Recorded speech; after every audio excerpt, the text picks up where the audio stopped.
बहुत पहले एक नगर में सेठ जी रहते थे।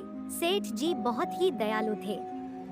धर्म कर्म में यकीन करते थे। उनके पास जो भी व्यक्ति उधार मांगने आता वे उसे मना नहीं करते थे।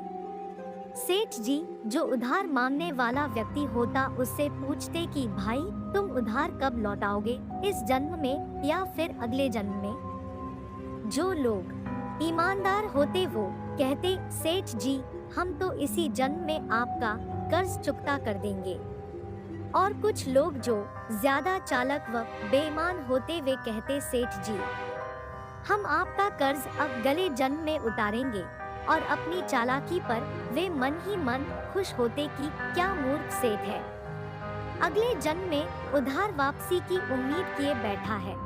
ऐसे लोग सेठ के नौकर से पहले ही कह देते कि वो अपना कर्ज अगले जन्म में लौटाएंगे। और नौकर भी कभी किसी से कुछ पूछता नहीं था। जो जैसा कह देता नौकर वैसे ही रजिस्टर में लिख देता। एक दिन एक चोर भी सेठ जी के पास उधार मांगने पहुंचा। उसे भी मालूम था कि सेठ अगले जन्म तक के लिए रकम उधार दे देता है। हालांकि उसका मकसद उधार लेने से अधिक सेठ की तिजोरी को चुराने का था। चोर ने सेठ से कुछ रुपए उधार मांगे। सेठ ने नौकर बुलाकर उधार देने को कहा।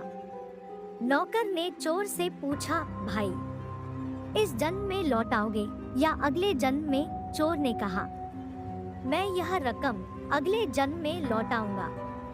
नौकर तिजोरी खोलकर पैसे उसे दे दिए। चोर ने भी तिजोरी देख ली और तय कर लिया कि इस मूर्ख सेठ की तिजोरी आज रात में उठा ले जाऊंगा।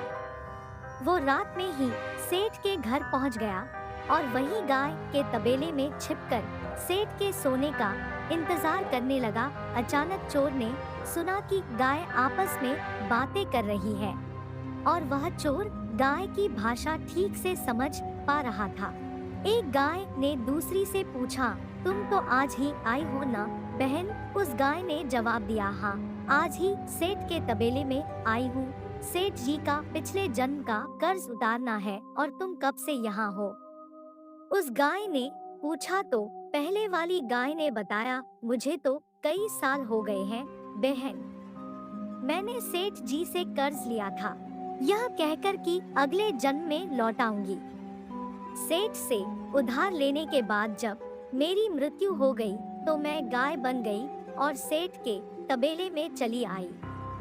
अब दूध देकर उसका कर्ज उतार रही हूँ। जब तक कर्ज की रकम पूरी नहीं हो जाती तब तक यही रहना होगा। चोर ने जब उन गाय की बातें सुनी तो होश उड़ गए और वहाँ बंधी गाय की ओर देखने लगा।